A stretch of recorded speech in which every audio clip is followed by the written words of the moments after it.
Magandang gabi po sa inyong lahat. Meron po akong kakilala na mag-asawa. Ang kanilang, I think, 3 years old na anak ay mayroong ADHD.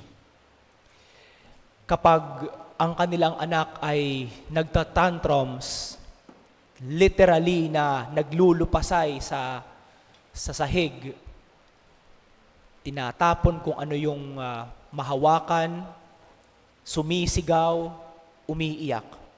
Wala siyang focus. Kapag hindi mo siya binigyan ng cellphone, for example, kahit ano lang ang kanyang makita, ano ang kanyang mahawakan, if it caught his attention, talagang gagalawin niya, sisirain niya, itatapon niya.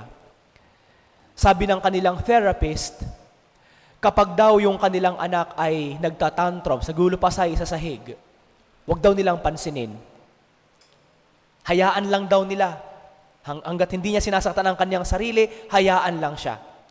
Ang punto daw na hindi makita ng bata na siya ay inaamo-amo ng kanyang mga magulang kapag siya ay naglulupasay, kapag siya ay nagtatantrums. Kailangang turuan yung bata na kapag ginagawa niya ang ganon, hindi siya papansinin, wala siyang magagawa.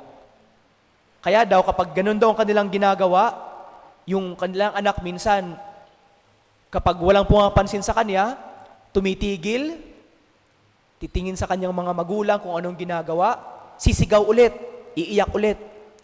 Kapag walang pumansin sa kanya, titigil na lang daw siya. Titigil na lang daw siya.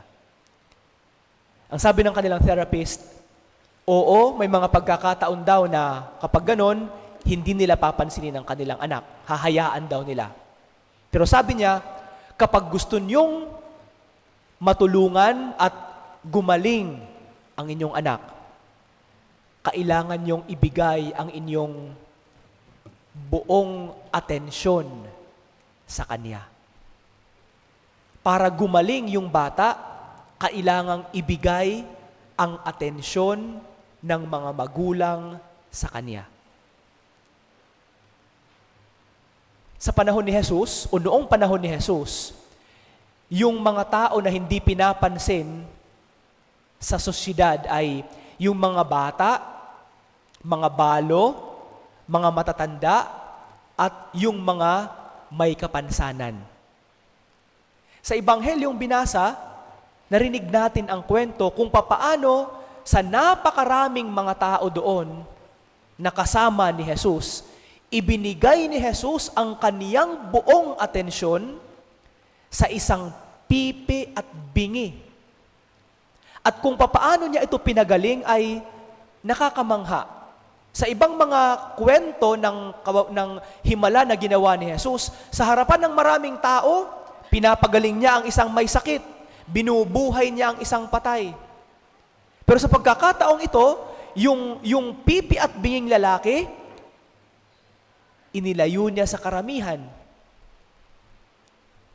Inilayo sa karamihan, hiniwalay sa karamihan, ibinigay niya ang kanyang buong atensyon doon sa tao, dumura siya sa lupa, hinawakan ang lupa, at inilagay sa mata, inilagay sa bibig at tenga nung taong may sakit at may kapansanan. So makikita natin kung papaano si Jesus nagpagaling ng isang tao.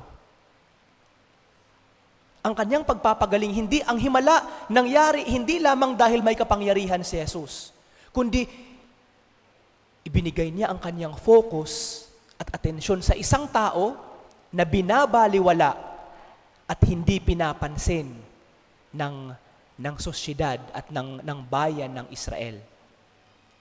Sa pamamagitan ng pagbibigay ng atensyon, gumagaling ang isang tao. Siguro, pwede tayo makapulot ng aral sa Ebanghelyo ngayon.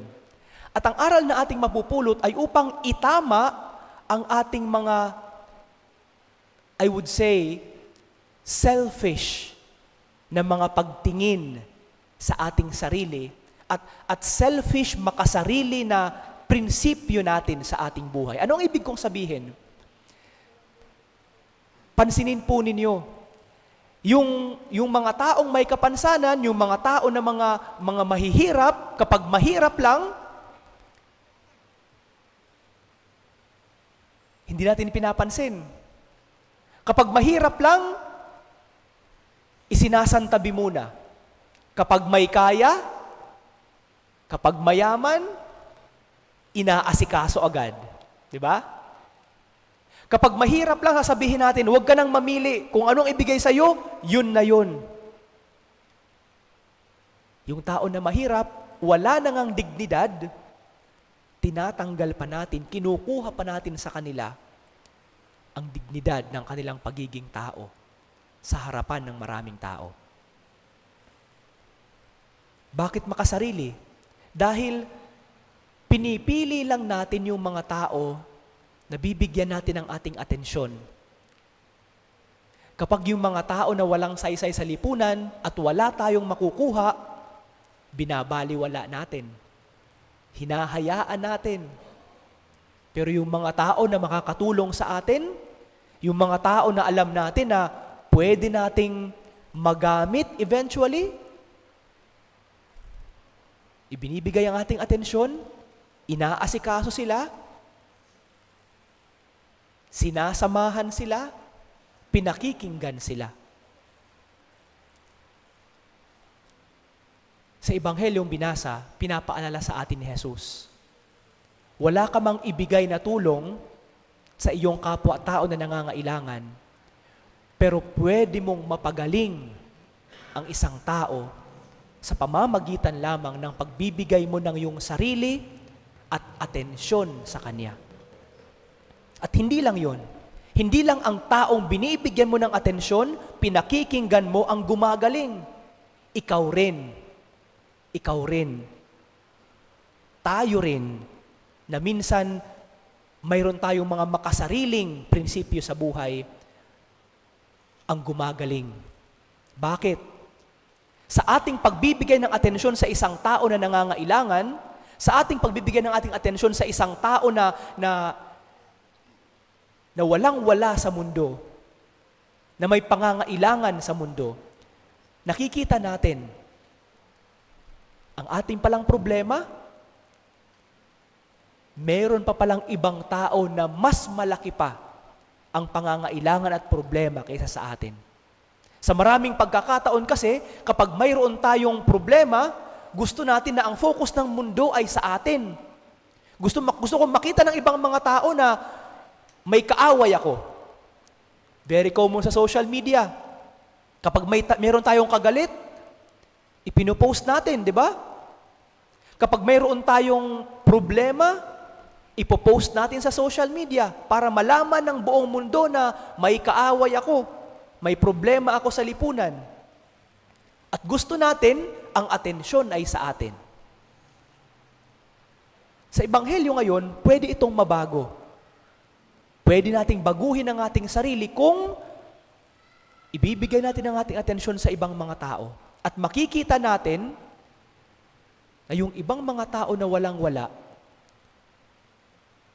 mayroon pa palang mas mahirap kaysa sa atin. Mayroon pa palang ibang tao na mas malaki pa ang problema kaysa sa atin. Mayroon pa palang ibang mga tao na mas mabigat pa ang dinadala kaysa sa atin. Mga kapatid, sa pagpapatuloy ng ating banal na misa, hilingin natin sa Diyos ang biyaya. Ang biyaya na makita sa ibang mga tao hindi lamang ang kagalingan ng ating sarili, kundi makita sa ibang mga tao na kung ano ang kanilang pinagdadaanan sa buhay, meron din tayong mapulot na aral mula sa kanila. Na sa ating pagtulong sa kanila at pagbigay ng atensyon sa kanila, mas lumawak pa ang ating pagtingin sa problema, hindi lamang ng mundo, kundi problema ng ibang mga tao.